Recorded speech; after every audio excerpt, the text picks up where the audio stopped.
नमस्कार, स्वागत है आपका इनसाइट में। मैं हूं आपके साथ अमृता चौरसिया। भारत के लोकतांत्रिक इतिहास का एक नया अध्याय लिखा जा चुका है। चंद्रपुरम पोन्नुसामी राधाकृष्णन देश के 15वें उपराष्ट्रपति चुन लिए गए। ये जीत सिर्फ एक व्यक्ति या एक दल की जीत नहीं, बल्कि हमारे संवैधानिक ढांचे, संसदीय परंपरा और लोकतांत्रिक संस्थाओं की मजबूती का प्रतीक है। संसद भवन में मंगलवार सुबह 10 बजे से शाम 5 बजे तक हुए मतदान में लगभग 98% सांसदों ने हिस्सा लिया। सत्ता पक्ष और विपक्ष दोनों के सांसद इस ऐतिहासिक प्रक्रिया का हिस्सा बने और ये दिखाता है कि चाहे राजनीति में मतभेद हो, पर संविधान और लोकतंत्र की आस्था हमें एकजुट करती है। प्रधानमंत्री नरेंद्र मोदी ने बधाई देते हुए कहा कि राधाकृष्णन जी हमारे लोकतंत्र और संसदीय विमर्श को नई ऊंचाइयों पर ले जाएंगे। वहीं उपराष्ट्रपति जो कि नवनिर्वाचित हुए हैं, राधाकृष्णन जी ने सभी दलों का आभार जताया और कहा कि ये जीत राष्ट्रीय सोच, सहयोगात्मक संघवाद और विकास की साझी प्रतिबद्धता की जीत है। तमिलनाडु से आने वाले राधाकृष्णन इस पद पर पहुंचने वाले तीसरे नेता हैं। ये भारत की विविधता में एकता का सुंदर उदाहरण है, जहां दक्षिण से लेकर उत्तर तक हर एक क्षेत्र की आवाज इस संवैधानिक पद में गूंजती रही है। और आज का ये चुनाव और परिणाम हमें ये याद दिलाता है कि लोकतंत्र की शक्ति तब और मजबूत होती है जब हर राजनीतिक विचार, हर एक क्षेत्र की हिस्सेदारी को सम्मान मिले।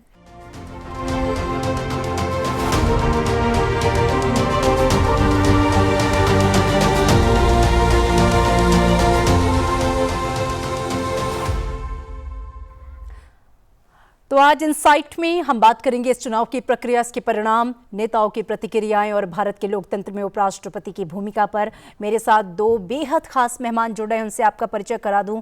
मेरे साथ ऑनलाइन जुड़ रहे हैं राकेश शुक्ला जी, आप सीनियर जर्नलिस्ट हैं। सर, स्वागत है आपका संसद टीवी में। और साथ ही स्टूडियो में मेरे साथ मौजूद है राम नारायण श्रीवास्तव, आप भी वरिष्ठ पत्रकार हैं, देश के जाने माने। सर, स्वागत है आपका संसद टीवी में।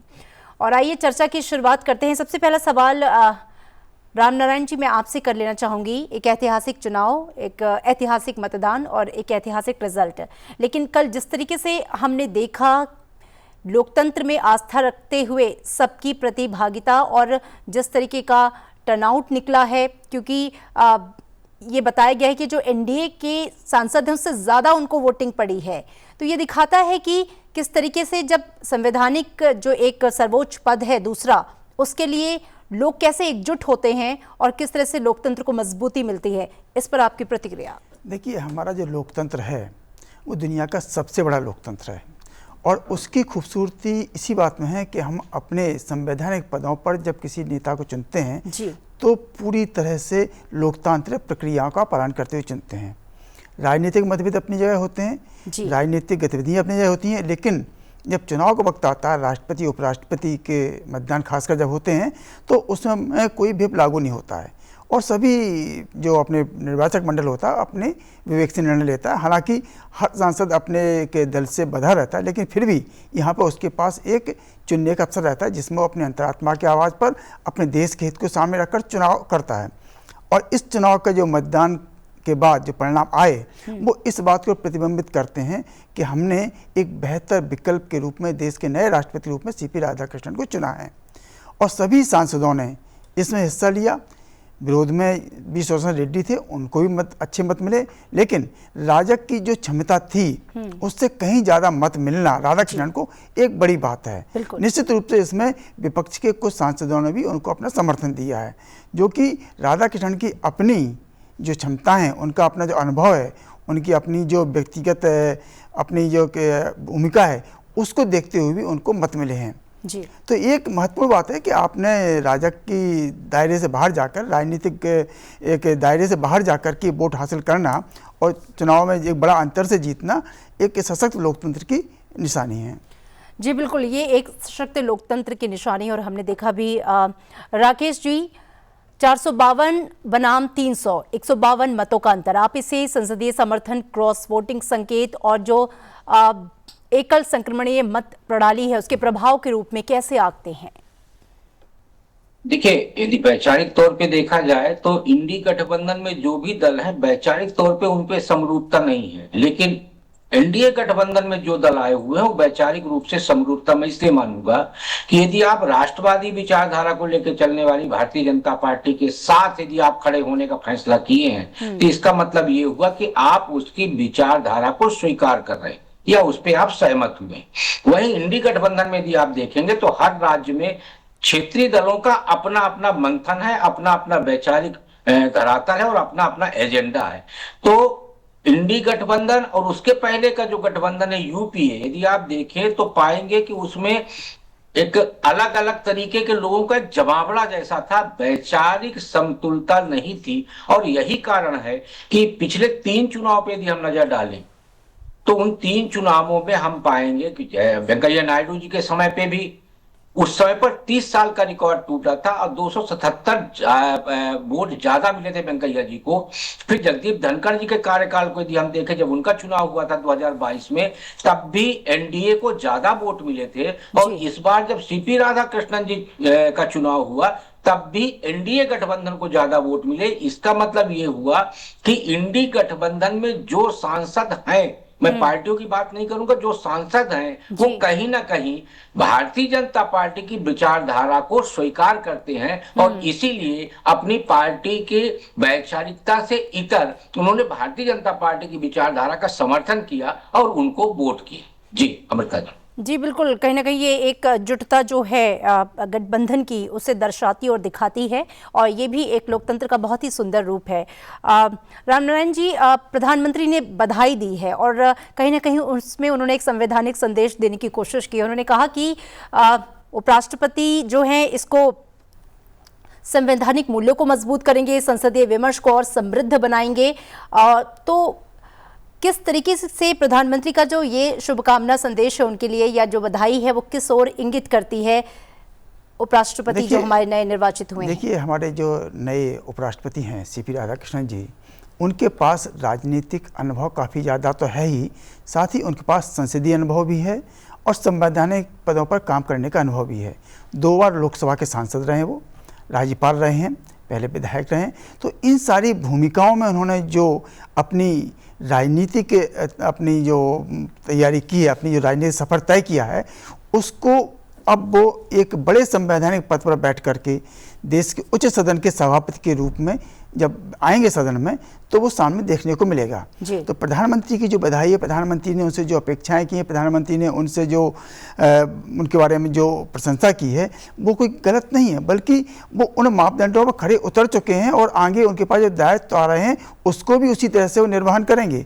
तो जबकि राज्यसभा की स्थिति जो अभी है, जिस तरह के संसद में माहौल रहता है हंगामे का, उस समय एक ऐसे व्यक्ति का आसीन होना बहुत ज़रूरी है जो न केवल संवैधानिक दृष्टि मजबूत हो बल्कि नियम कानून परंपराओं का भी ज्ञाता हो और सबको साथ लेकर चलने वाला भी हो। तो राधाकृष्णन जी में सारी खूबियां हैं, वो सबको साथ लेकर भी चलते हैं, उनके पास संसदीय परंपराओं ज्ञान भी है, उनके पास विधायी कानूनी जानकारी भी है और वो जानते हैं कि संसद में किस तरह से आचरण होना चाहिए, संसदीय क्या दायित्व हैं और संसद की देश से क्या अपेक्षाएं हैं संसद से, उन सबको ध्यान में रखते हुए काम करेंगे। मुझे लगता है कि इसमें सत्ता पक्ष और विपक्ष दोनों कोई शिकायत नहीं होगी, बल्कि हमारी संसद जो है, हमारी दोनों सदनों में जो उच्च सदन है, वो और ज़्यादा मजबूती से आगे आएगा। जी राकेश जी, जो हमारे नवनिर्वाचित उपराष्ट्रपति जी हैं, उन्होंने भी जो प्रतिक्रिया दी है अपनी जीत के बाद, उन्होंने सहयोगात्मक संघवाद की बात की, उन्होंने सेंटर स्टेट हार्मनी और कोऑपरेटिव फेडरलिज्म पर खासा जोर दिया है। तो हम क्या ये मान के चलें कि राज्यसभा संचालन और आने वाले टाइम में ऑल पार्टी समन्वय में किस तरह के व्यवहारिक बदलाव संभव हैं और उनकी अप्रोच क्या रहने वाली है, क्योंकि वो जोर देते हैं सेंटर स्टेट हार्मनी और कोऑपरेटिव फेडरलिज्म पर? सुदर्शन जी, कृष्णन जी, ये दोनों वास्तव में एक प्रतिद्वंदी के रूप में चुनाव लड़ रहे थे, लेकिन चुनाव जीतने के बाद सीपी राधाकृष्णन जी ने स्पष्ट किया कि सदन में हम किसी के साथ कोई भेदभाव नहीं रखेंगे। इसीलिए उन्होंने साफ कहा कि जो पद होता है किसी पार्टी का नहीं होता, उनका इशारा साफ था। अब सदन चलाने की जिम्मेदारी सिर्फ सत्ता पक्ष की नहीं है, सिर्फ सभापति की नहीं है, बल्कि उन्होंने एक तरह से विपक्ष से भी सहयोग की अपेक्षा की है। मैं इसी सवाल को लेकर रामनारायण जी आपके पास आना चाहूंगी कि जिस तरीके से उन्होंने सहयोगात्मक संघवाद की बात की है, कोऑपरेटिव फेडरलिज्म की बात की है, स्टेट और सेंटर हार्मनी की बात की है, उनकी जो ये बात है वो उनकी कार्यशैली में आने वाले जो उनका काम है खासकर राज्यसभा में हमें प्रतिबिंबित होगी। देखिए, हम एक संघीय ढांचे में काम करते हैं, हमारे देश में संघवाद चलता है, उस पर आधारित हमारा संविधान है, तो हमको सबको साथ लेके चलना होता है। संसदीय लोकतंत्र में हमारी अलग प्रतिबद्धताएं हैं और उनको पूरा करते हैं। तो उपराष्ट्रपति ने जो आगे अपने जो नए दायित्व के बारे में जो बात कही है वो पूर्णतः सही है, क्योंकि उपराष्ट्रपति और राष्ट्रपति के पद जो हैं वो किसी राजनीतिक दल के नहीं होते हैं। भले उम्मीदवार राजनीतिक दल से आएँ, लेकिन जब चुने जाने के बाद गैर राजनीतिक पद हो जाते हैं और उनकी भूमिका भी उसी तरह की रहती है। तो अब जब वो सदन में आएंगे तब वो सत्ता पक्ष के होंगे ना विपक्षी होंगे, वो देश के उपराष्ट्रपति होंगे, सदन के सभापति होंगे। उनको सत्ता पक्ष को भी सुनना पड़ेगा, विपक्ष को सुनना पड़ेगा। सत्ता पक्ष का विधायी कामकाज भी कराना पड़ेगा और विपक्षी की जो बहस की मांग उनको भी पूरा करना पड़ेगा और आम जनता के सवालों को भी उनको सामने उठाने का मौका देना पड़ेगा। तो उपराष्ट्रपति की भूमिका में उनका जो दायित्व रहेगा वो एक पूरी तरह सबको एक साथ लेकर चलने का रहेगा, एक एकजुटता का रहेगा, सबको मौका देना, सबको सुनना और सबको संतुष्ट करने की उनके पास बड़ी जिम्मेदारी है। कोई नाराज नहीं होगा और अभी तक की उनकी जो भूमिकाएं रही हैं उसके अनुसार पूरा विश्वास है कि वो इन भूमिकाओं खड़े उतरेंगे। वो एक बहुत ही सुलझे हुए व्यक्ति हैं, बहुत ही सरल व्यक्ति हैं, उनका किसी से दुराव छिपाव नहीं है और उनकी अपनी विचारधारा सब व्यक्ति की अपनी होती है। लेकिन जब वो एक भूमिका में आते, एक अपनी उनको जिम्मेदारी मिलती है तो उसके निर्वहन में वो जैसे कहते हैं कि आप जब पंच परमेश्वर होता उसी तरह से जब उस कुर्सी बैठेंगे तो उनकी भूमिका पंच परमेश्वर जैसी ही रहेगी। जी बिल्कुल। विपक्ष का नैरेटिव बनाम परिणाम, सवाल मेरा ये है कि विपक्ष जो है इसे आइडियोलॉजिकल बैटल विपक्ष ने कहा, जबकि जो हमारे वीपी इलेक्ट हैं उन्होंने इसे राष्ट्रीय सोच की जीत बताया है। दोनों नैरेटिव के बीच संसदीय कामकाज के लिए साझा न्यूनतम कार्यक्रम को कैसे गढ़ा जा सकता है? वो शुरू से ही एक नैरेटिव बना के चल रहा है। किसी भी मुद्दे को लेके देखिए तो उनका नैरेटिव ये होता है किस तरीके से हम सरकार को या सरकार की तरफ से चुने गए लोगों को कहां कटघरे में खड़ा कर सकें। तो विपक्ष का तो ये काम ही रहा है कि नैरेटिव बनाओ और भाग जाओ। तो वो पहले भी बनाया और अब भी वो इसी तरह के नए नैरेटिव बनाने की कोशिश करेगा और नैरेटिव वो इसलिए बना रहा है कि यदि सदन नहीं चलने दिया जाएगा जो उसके अभी तक का मानस सामने आया पिछले 10 साल में। रामचरण जी, इसी सवाल को मैं चाहूंगी आप आगे बढ़ा दें कि विपक्ष अगर इसे आइडियोलॉजिकल बैटल कह रहा है, वो कह रहा है विचारधारा की लड़ाई है, लेकिन वो कह रहे हैं ये राष्ट्रीय सोच की जीत है। किस तरीके से आप इन दोनों नैरेटिव को देखते हैं? ये विचारधारा की लड़ाई तब तक थी जब तक चुनाव था। चुनाव के बाद में अब वो राजनीतिक व्यक्ति नहीं है, राजनीतिक दल के उम्मीदवार ही नहीं, उपराष्ट्रपति देश के उपराष्ट्रपति हैं और राज्यसभा के सभापति हैं। उनकी अब भूमिका बदल गई है, तो अब विचारधारा के सवाल यहाँ पे आएगा ही नहीं। अब तो देश की सवाल आएगा, सभा के संचालन का सवाल आएगा, उपराष्ट्रपति के दायित्वों का सवाल आएगा, तो उसमें विचारधारा पर चलने का सवाल ही नहीं है, क्योंकि उपराष्ट्रपति तो किसी दलीय व्यक्ति होता नहीं है, राजनीतिक व्यक्ति अब रहे नहीं, वो भले ही राजनीति पहले रहे हों, अब उनकी भूमिका बदल गई है। इसलिए अब जो भी होगा वो सदन में जिस तरह का व्यवहार सांसद करेंगे उसको नियंत्रित करना उनका काम होगा। वो नियम कानून परंपराओं के अनुसार ही चलेंगे, वो जो कि उनके पूर्ववर्तियों ने निर्धारित की है उससे अलग नहीं जाएंगे। वो चाहे किसी भी दल की सरकार रही हो, किसी भी दल के सभापति रहे हों, लेकिन जब उनने भूमिका निभाई सदन में आकर के, वही भूमिका राधाकृष्णन जी की रहेगी।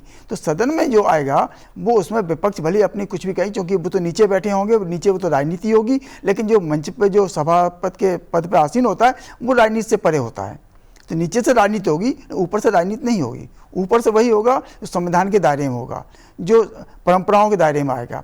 तो उपराष्ट्रपति से अब विपक्ष एक सरकार को घेरने के लिए उपराष्ट्रपति को घेरेगा, अलग बात है, लेकिन उससे बहुत ज़्यादा फर्क नहीं पड़ेगा।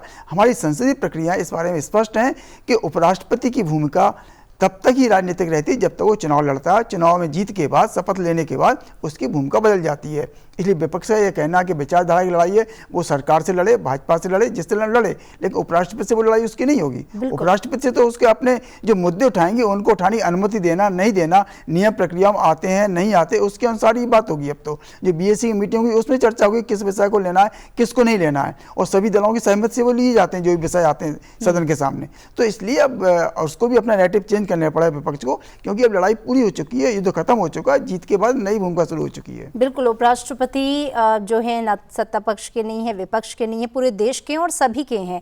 और राज्यसभा के पदेन सभापति होने के नाते उनकी भूमिका एक गार्जियन के रूप में है और विपक्ष को भी लेकर चलना है, सत्ता पक्ष को भी लेकर चलना है, तो एक बहुत बड़ी भूमिका और बड़ी जिम्मेदारी हो जाती है ये।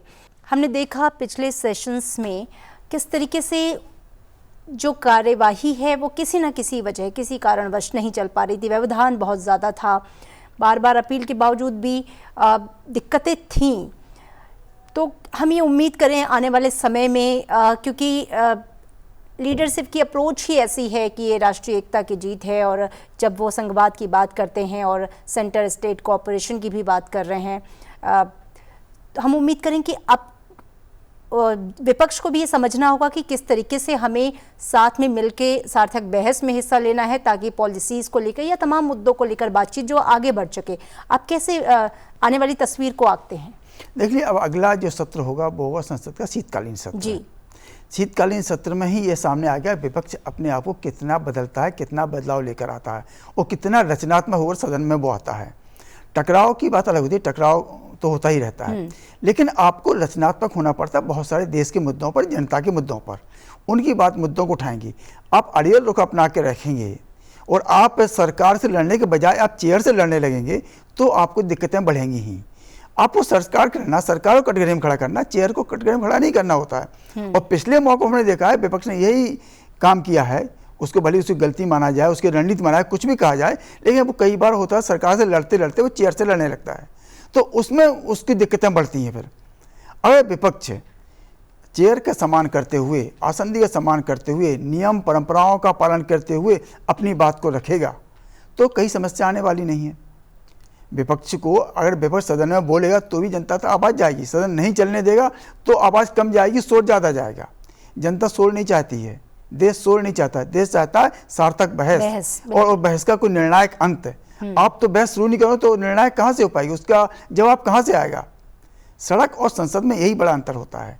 विपक्ष को अगर संसद में मुद्दे उठाने हैं तो उसको विषय पर आना होगा, अपने शब्दों से बाहर करना होगा, नारों से बाहर नहीं करना पड़ेगा। आपको तख्ती लेके नहीं, आपको कागज लेके आना पड़ेगा हाथ में। तो इन सब भूमिकाओं में विपक्ष को अपने आप को बदलना होगा। अगर वो सार्थक और रचनात्मक संसद की कार्रवाई चाहता है तो उसे अपनी भी रणनीति, अपनी भूमिका बदलनी होगी।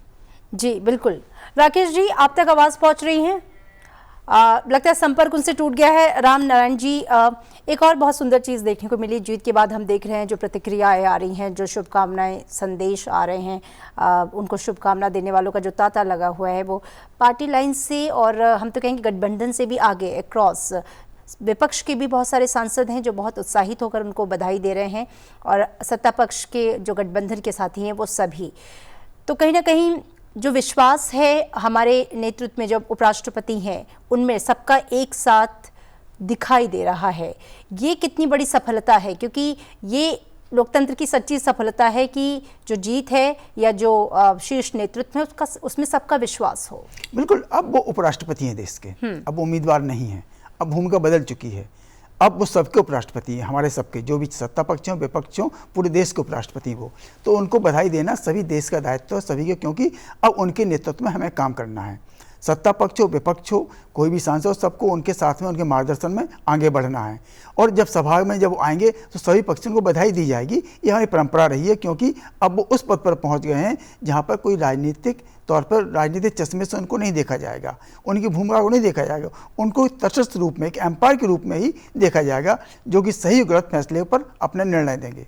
तो अब वो जिस भूमिका में हैं, और हमारे लोकतंत्र की यही खूबसूरती है, जब तक हम चुनाव के मैदान में होते हैं तब तक आरोप प्रत्यारोप, बार सब कुछ होता है, हमले होते हैं, लेकिन जब नतीजे आ जाते हैं तो जो जीतता उसको हारने वाला ही बधाई देता है। क्योंकि अब हमको वो युद्ध का मैदान खत्म हो गया, अब हमको एक देश निर्माण की तरफ आगे बढ़ना है। तो जब देश निर्माण की बात आती है, जब हम विकसित भारत 2047 से लक्ष्य लेकर आगे चल रहे हैं, आत्मनिर्भर भारत का लक्ष्य लेकर आगे चल रहे हैं, तो हमको अपने एक नई परिपाटी, नई रास्ते पे चलना होगा। चुनाव पूरा हो गया है, आगे भी चुनाव आएंगे, होते रहेंगे, लेकिन उपराष्ट्रपति की जो अब भूमिका है, उपराष्ट्रपति के चुनाव के बाद में अब वो एक सार्थक भूमिका में सामने आएगी। बिल्कुल। राकेश जी, एक और इंटरेस्टिंग फैक्ट, कोयम्बटूर के वाजपेयी के नाम से उनको जाना जाता है। सीपी राधाकृष्णन के व्यक्तित्व की अगर मैं बात करूं, हम देख रहे हैं कि एक लंबा उनका जो है राजनीतिक अनुभव है, उनकी यात्रा बहुत ज़मीनी रही है। उन्होंने बहुत ही गहराई से और जुड़कर ज़मीनी स्तर पर काम किया है और उनको कोयम्बटूर का वाजपेयी कहा जा रहा है। मैं चाहूँगी कि थोड़ा सा आप उनके जो अब तक के सफ़र पर और उनके व्यक्तित्व पर भी थोड़ा प्रकाश डालें। देखिए, राधा कृष्णन जी वाजपेयी जी के शासन काल में भी अच्छा खासा उनका प्रदर्शन रहा और उन्होंने तब तमिलनाडु में जीत हासिल की थी जब तमिलनाडु में भारतीय जनता पार्टी बहुत संक्रमण काल से गुजर गई जी। ये भी माना जा सकता है कि तमिलनाडु की पॉलिटिक्स में पोन राधाकृष्णन और सीपी राधाकृष्णन, ये दो नाम भारतीय जनता पार्टी के ही नहीं बल्कि दूसरे दलों के लिए भी एक सिरदर्द, मैं मानता हूं कि सिरदर्द थी। सीपी राधाकृष्णन का जो काम करने की पद्धति थी और उनके समाज के लोगों की जो पद्धति थी, वो पद्धति हमेशा से ही डीएमके जैसी मानसिकता से लड़ती रही, क्योंकि डीएमके हमेशा से एक नया नैरेटिव, नया विरोध लेके चलने वाला दल था और ये अकेला सीपी राधाकृष्णन, पोन राधाकृष्णन और इनका समाज उस मानसिकता से लड़ने वाला दल रहा है। अब जब उनको राज्यपाल के रूप में नामित किया गया तो राज्यपाल के रूप में नामित किए जाने के बाद ये माना गया कि तमिलनाडु की पॉलिटिक्स में एक नए तरीके का समीकरण बना रही है भारतीय जनता पार्टी। तो उपराष्ट्रपति के चुनाव को भले ही आज हम ये माने कि यहाँ पे पटाक्षेप हो गया है, पर मेरा मानना है कि तमिलनाडु की पॉलिटिक्स में ये एक नई शुरुआत के रूप में मैं सीपी राधाकृष्णन जी को उपराष्ट्रपति चुना जाना देख रहा हूं, क्योंकि आज भारतीय जनता पार्टी तमिलनाडु में एक नए सिरे से खड़े होने का प्रयास कर रही है। आप याद करिए कि नए पार्लियामेंट में सेंगोल स्थापित किया गया, इसके अलावा तमिल और काशी संगम हुआ, उसको हमें ध्यान में रखना चाहिए। तो तमिलनाडु एक जो वहां के राजा, चोल राजा थे, उनको लेके केंद्र सरकार की तरफ से बहुत अच्छे एफर्ट किए गए हैं। तो आप देखिए तमिलनाडु की जो संस्कृति है और काशी की जो संस्कृति है, दोनों संस्कृतियों को मिलाने का प्रयास प्रधानमंत्री जी की तरफ से किया गया है और उसमें सीपी राधाकृष्णन जी एक सेतु के रूप में काम किए हैं। तो आज जब वो उपराष्ट्रपति बन गए हैं, तो उपराष्ट्रपति बनने के बाद तमिलनाडु के लोगों में, मैं सिर्फ गौहर जाति की बात नहीं कर रहा, समाज की बात नहीं कर रहा, बल्कि तमिलनाडु की अस्मिता को आगे बढ़ाने में भारतीय जनता पार्टी ने एक महत्वपूर्ण भूमिका निभाई है और तमिलनाडु को देश की पॉलिटिक्स में एक उच्च स्थान पर बिठाने का प्रयास किया है और वो भी संवैधानिक पद, उपराष्ट्रपति पद। जी बिल्कुल बिल्कुल राकेश जी, जैसा कि आपने कहा कि साउथ की जो संस्कृति है और नॉर्थ की जो संस्कृति है उसको मिलाने का और एक साथ लाने का बहुत ही सुंदर प्रयास पिछले कुछ वर्षों में किया गया है और उसमें राधाकृष्णन जी ने सेतु का काम किया है। जो देश की हमारी विविधता है, लोकतंत्र की जो मजबूती है, वो इस विविधता को एक साथ जोड़कर साथ लेकर चलने में है। तो हम ये माने आने वाले समय में ये जुड़ाव और ये सुंदरता हमें और भी सुंदर रूप में दिखाई देगी। जी, मेरे से पूछा आपने? जी जी राकेश जी। हाँ, नहीं, निश्चित तौर पे मैं वही बोल रहा हूँ कि आने वाले समय में यानी 6 महीने के बाद तमिलनाडु में विधानसभा का चुनाव होने वाला और इस विधानसभा चुनाव में भारतीय जनता पार्टी बहुत अच्छे प्रदर्शन की उम्मीद और रणनीति दोनों लेके चल रही है। आप याद करिए लोकसभा चुनाव में भारतीय जनता पार्टी का अप्रत्याशित प्रदर्शन रहा, वोट परसेंटेज भी उसका बढ़ा। तो मेरा मानना यह है कि एक जो तमिलनाडु की अस्मिता का प्रश्न हमेशा से खड़ा किया जाता रहा है तमाम दलों की तरफ से, लेकिन हमेशा डीएमके ने उसको क्षेत्रीयता से बांध के रखा है, भाषा में बांध के रखा, उसकी संस्कृति को सिकोड़ के रखा। ऐसी स्थितियों में तमिलनाडु की जो संस्कृति है उसको विस्तारित करने का काम भारतीय जनता पार्टी के नेतृत्व में, नरेंद्र मोदी जी के नेतृत्व में जो सरकार है उसने किया है। पर निश्चित तौर पे जो तमिलनाडु की संस्कृति रही है, वहां के राजवाड़ों के समय का जो धार्मिक स्थल रहे हैं, आपके तंजावुर जैसे जो मंदिर रहे हैं, वो आज भी विश्व में प्रसिद्ध हैं। तो ये एक बड़ा प्लेटफॉर्म तैयार हो रहा है तमिलनाडु में जो विश्व स्तर पे स्थापित होगा और उसमें भारतीय जनता पार्टी और आपके प्रधानमंत्री नरेंद्र मोदी जी जो सोच लेके आगे बढ़ रहे हैं, उस सोच को साकार करने में सीपी राधाकृष्णन जी की महत्वपूर्ण भूमिका रहने वाली। बिल्कुल, चूंकि वक्त कम है और आप चूंकि ऑनलाइन जुड़े हैं, कनेक्शन बार बार टूट जा रहा है, मैं चाहूंगी एक क्लोजिंग रिमार्क भी आप साथ में देते चलिए। जी पूछिए ना। जी, बस ये जो चुनाव हमने देखा, बहुत सुंदर तरीके से लोकतंत्र की जीत है, सभी की आस्था है, सबने एकजुट होकर, और सबसे जो अच्छी बात दिखने को मिली कि एनडीए के जितने सदस्य हैं उससे ज़्यादा वोटिंग, एक विश्वास सबका एक साथ दिखाई देता है। इस पर आपका क्लोजिंग रिमार्क। देखिए, अब सबसे बड़ी बात यह है कि हम लोग, अमृता जी, कल भी यही चर्चा कर रहे थे कि सभापति के सामने जो सबसे बड़ी चुनौती होती है वो सदन चलाने की होती है। बिल्कुल। लेकिन चुनौती इसलिए भी रहने वाली है क्योंकि विपक्ष सहयोगात्मक रुख नहीं रख रहा। चुनाव होने के बाद भी यदि आप उसको वैचारिक लड़ाई लेके अभी भी चल रहे हैं, जैसा रामनारायण जी ने कहा कि बिल्कुल नतीजे आने के बाद वैचारिकता साइड में आ गई है। अब सीपी राधाकृष्णन जी एक संवैधानिक पद पे बैठे हैं, वो जब उस कुर्सी पे बैठते हैं तो नीचे बैठा हर सदस्य उनके लिए बराबर होता है। वो किसी पार्टी या किसी दल का नहीं होता उनके लिए वो राज्यसभा सांसद होता है, और वो उसी दृष्टिकोण से सबको देखते हैं। तो जितनी चुनौती सीपी राधाकृष्णन जी के सामने है सदन चलाने की, मुझे लगता है विपक्ष के सामने एक नई चुनौती ये है कि वो अपनी सकारात्मक भूमिका दिखाकर एक नई मिसाल पेश कर सकता है राज्यसभा के अंदर। जी राकेश जी, बहुत शुक्रिया हमारे सभी सवालों का जवाब देने के लिए। रामनारायण जी, जो बातें हमने की, अगर हम चुनौतियों पे हल्की सी चर्चा कर लें कि जो चुनौतियां हैं वो तो हैं, और हम शीत सत्र में देखेंगे कि उन चुनौतियों को सीपी राधाकृष्णन, जिनकी अप्रोच है कि ये राष्ट्रवाद की जीत है और एक सामूहिक एकता कहीं ना कहीं उसकी जीत है, उससे वो किस तरीके से पार पाएंगे, आपके क्लोजिंग रिमार्क के साथ। देखिए, राधाकृष्णन जी इतने सुलझे हुए व्यक्ति हैं, उनके लिए चुनौतियां नहीं होंगी। वो आपदाओं को अवसर में बदलने वाले नेता रहे हैं। जब वो राजनीति में थे, तमिलनाडु राजनीति करते थे, तब भी वहाँ पे वो किसानों की बात करते थे, तब यहाँ पर्यावरण की बात करते थे। वो ऐसे मुद्दे उठाते थे जो कि वहाँ के राजनीति सोच भी नहीं पाते थे कि ये कैसे नेता हैं, ये कौन सी बात कर रहे हैं, इससे कौन सी राजनीति होगी। लेकिन वो जनता के बीच आके बात का काम करते थे। अब वो सदन में आए, उच्च सदन में आए, तो उनके सामने देश है, देश का हित है, तो उसी तरह से काम करेंगे। सभी सांसदों को, जो भी पक्ष का हो विपक्ष को, और वो देश हित की बात करेगा, रचनात्मक की बात करेगा, आगे बढ़ने की बात करेगा, विकास की बात करेगा, उसको मौका देंगे।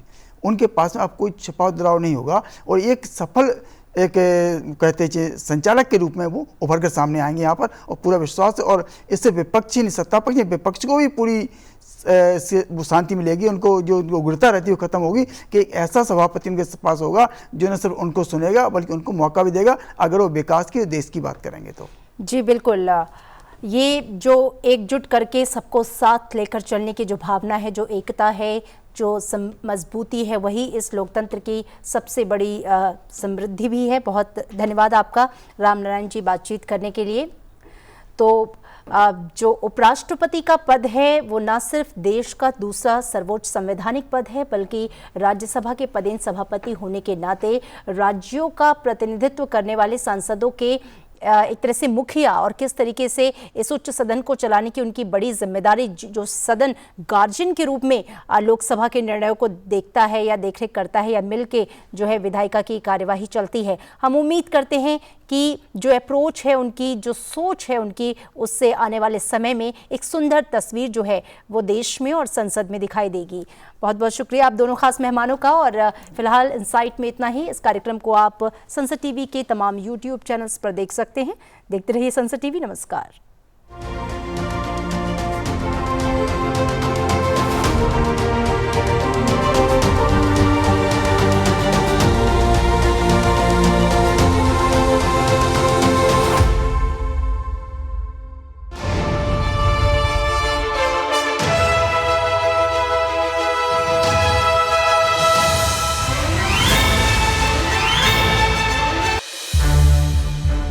संसद टीवी के और भी प्रोग्राम्स देखने के लिए सब्सक्राइब करें हमारा YouTube चैनल, और हाँ, इन्हें लाइक और शेयर करना ना भूलें।